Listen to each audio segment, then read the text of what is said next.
رسول اللہ صلی اللہ علیہ وآلہ وسلم نے فرمایا کہ علامات قیامت میں سے یہ ہے کہ علم دین کم ہو جائے گا، جہل ظاہر ہو جائے گا، زنا بکثرت ہوگا، عورتیں بڑھ جائیں گی اور مرد کم ہو جائیں گے، حتیٰ کہ 50 عورتوں کا نگران صرف ایک مرد رہ جائے گا۔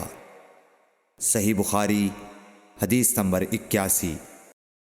رسول اللہ صلی اللہ علیہ وسلم نے فرمایا کہ میں سو رہا تھا، اسی حالت میں مجھے دودھ کا پیالہ دیا گیا، میں نے خوب اچھی طرح پی لیا، حتیٰ کہ میں نے دیکھا کہ تازگی میرے ناخنوں سے نکل رہی ہے۔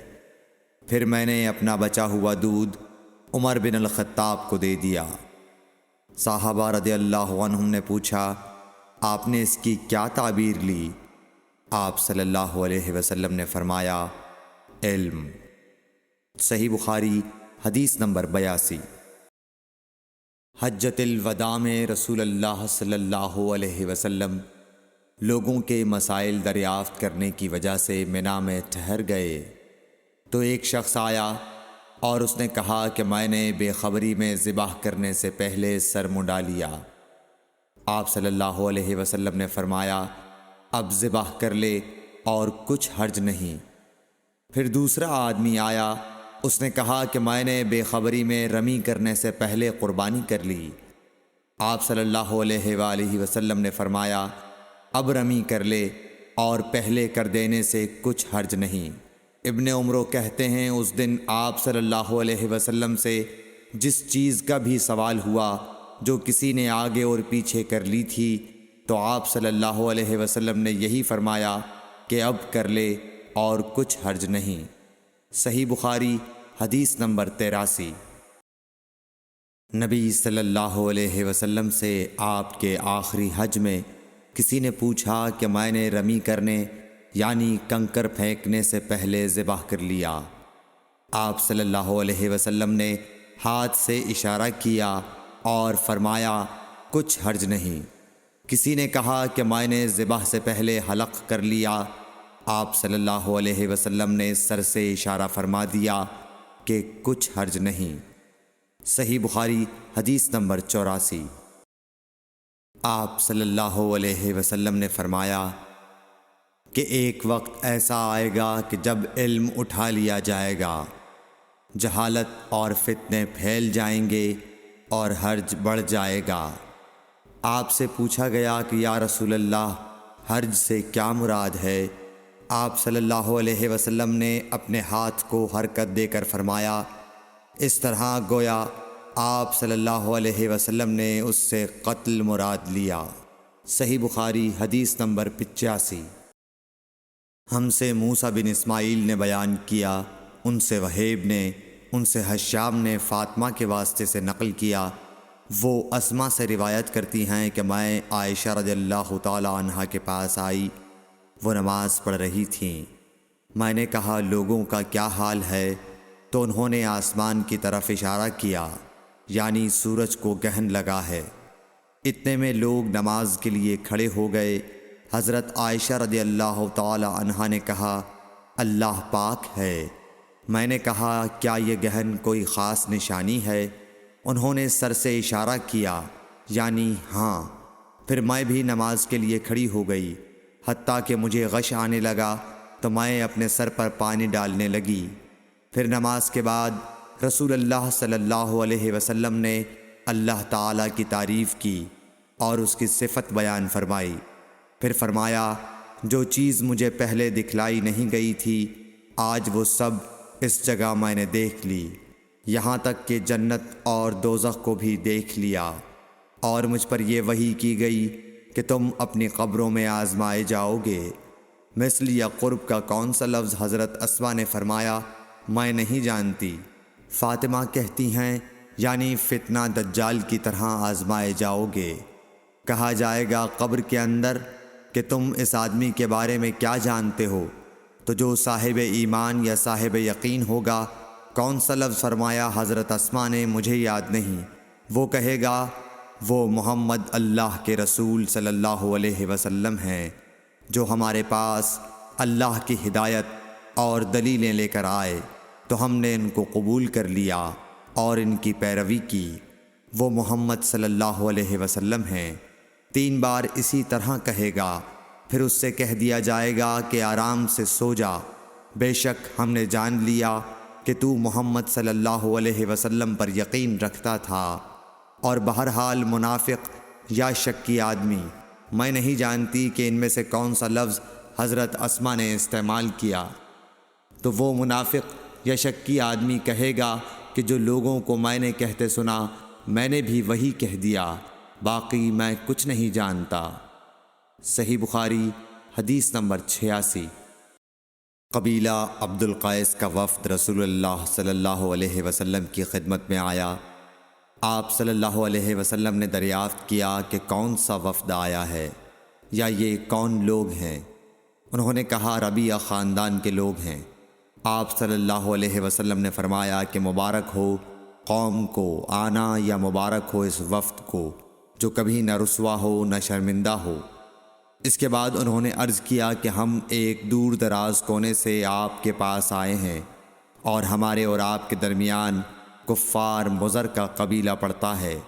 اس کے خوف کی وجہ سے ہم حرمت والے مہینوں کے علاوہ اور ایام میں نہیں آ سکتے، اس لیے ہمیں کوئی ایسی قطعی بات بتلا دیجئے کہ جس کی ہم اپنے پیچھے رہ جانے والے لوگوں کو خبر دے دیں اور اس کی وجہ سے ہم جنت میں داخل ہو سکیں۔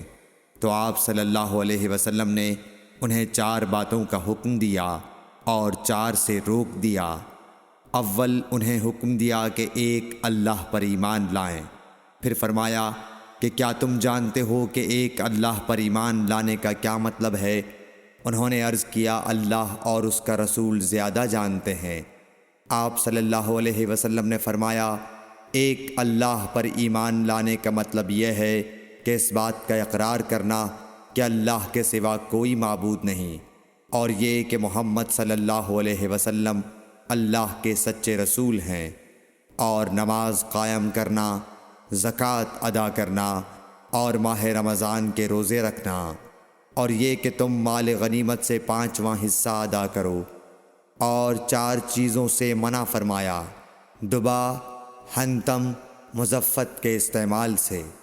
اور چوتھی چیز کے بارے میں شعبہ کہتے ہیں کہ ابو حمزہ بسا اوقات نقیر کہتے تھے اور بسا اوقات مقیر۔ اس کے بعد رسول اللہ صلی اللہ علیہ وسلم نے فرمایا کہ ان باتوں کو یاد رکھو اور اپنے پیچھے رہ جانے والوں کو بھی ان کی خبر کر دو۔ صحیح بخاری حدیث نمبر 87۔ عقبہ نے ابو احاب بن عزیز کی لڑکی سے نکاح کیا تو ان کے پاس ایک عورت آئی اور کہنے لگی کہ میں نے عقبہ کو اور جس سے اس کا نکاح ہوا ہے اس کو دودھ پلایا ہے۔